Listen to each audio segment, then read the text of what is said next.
I think that bad things are going to happen to your life. And everyone watching, this is the sad truth of it. You could be a sad winner or a sad loser. So go and win every day.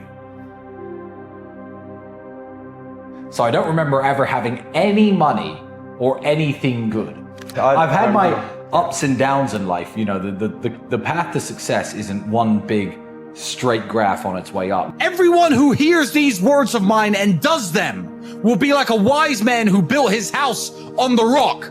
And the rain fell and the floods came and the winds blew and beat on that house, but it did not fall because it had been founded on the rock.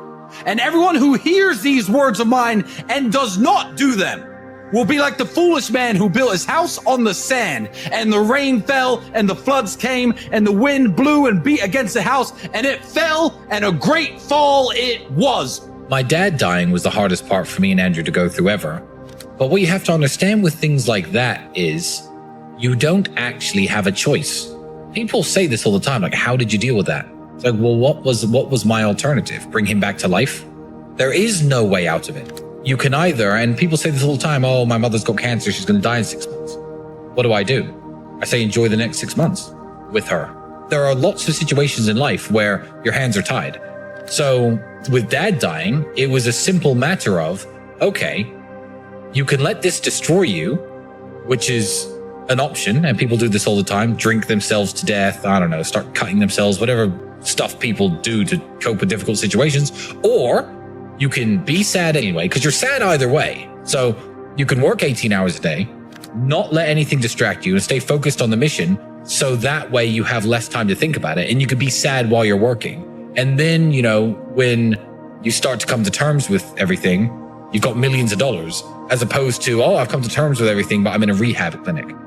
But there was a year, the year when I was living in that flat in Dunstable, when I couldn't afford the electricity. That year, I think for the entire 12-month period, me and Andrew made probably less than 7 or 8 grand total. So we ran out of electricity. We put an extension wire in the hallway and ran it into the apartment to charge our phones and our computers and stuff. And you couldn't close the door because the wire was too thick. Now that me and Andrew are in a position where we can guide young men, we can give young men who perhaps don't have the guidance they need a direction in life. And we've learned the hard way from trying different things, from coming up in a very bad way. We've learned the hard way how to live as men. So nowadays when people are reprimanding me because when I was 25, I started a webcam studio, and everyone's saying, oh, well, you know, you shouldn't have done that. Well, look, I was a 24-year-old with no money, struggling to pay the bills, who found a completely legal way to run business, as though when I was 25, I was telling everyone in the world, look, young men, everyone needs to be like me. I can show you the way. But that wasn't my message back then. I was a man trying to put bread on the table and trying to make money. It's one of the reasons that me and Andrew always preach about, you know, financial success and making money and all the things that we always talk about, because we understand that as ugly as it is, I guess, that the world revolves around money in such a way. It's not just the world, it's your relationships, your marriages, your family, the dynamic you have with your kids. It all revolves around money in one way or another, because it can make things a lot better, and money can also make things a lot worse. But being broke is harder than being rich. And I couldn't do fun things, and I couldn't go to nice bars or nice clubs. The fact that I was a kickboxer got a lot of attention. I could beat another man up. Sure, I was broke, but girls liked that. I always had pretty girlfriends. So what are you doing right now? If you are just a normal guy with a normal job, doing nothing, you don't produce any content, you're not talented, you can't do gymnastics or play the guitar, do something. Every dude on earth, and you're just another one of them. Unless you make yourself different in some way, you will never get scouted out. I don't think I found my purpose in life until I was 32. So I feel like my purpose in life now is to set a good example for young men in a world that doesn't have any good examples. I don't think everyone is going to reach that level of enlightenment with their mission. And I don't think everyone should, because when I was 28, when I was 29, I was very happy. I was perfectly happy, having not found what my purpose in life is.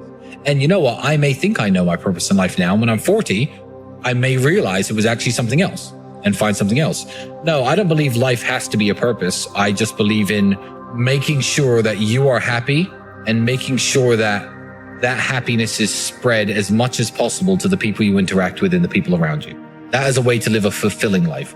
You don't have to have a mission to live a fulfilling life or a purpose. You could live, basically by yourself your whole life. But if you really enjoy yourself and you really enjoy this trip around the sun that we're all taking, and everywhere you go, you're polite and you're nice and you're kind, who cares that you didn't impact the world, you know? People will always talk shit and people will always hate on you for doing well in life. But yeah, if you're a young man and you've closed your first big deal and you have your first bit of money and there's a car you want, maybe it's a BMW, maybe it's a Mercedes, I would say, with all the financial advisors and business nerds on Twitter who will tell me not to say this, I would say go out and buy that car. And then that car will increase your image, and then continue working, continue grinding, and then buy more cars. I used to lie and say you never have more than 5 friends your whole life. And that was a lie. Because what you have to understand is you're walking through the world hoping to meet these friends by random. By random chance, you're going to run into a guy with the same values as you, the same mission as you, the same mindset as you, the same goals as you, who's aligned in every way. You're not going to meet those people walking through the world. But I now have at least 30 real friends, 35 real friends, who I call my real friends. Before I was 28, I certainly had more hard times than good times. Absolutely. But the last few years have been exceptionally easy. Even this one, where they send me to jail, it's fine. Justice has to be done, and God is going to make sure justice gets done. I'm going to make sure justice gets done. And even if they drop the case tomorrow, that's not justice. What, 15 months of my life, 3 months in jail, this many months on house arrest, the amount of money I've lost, my reputational damage? If they drop the case tomorrow, is that justice? I'd be more mad if I didn't go to prison with him.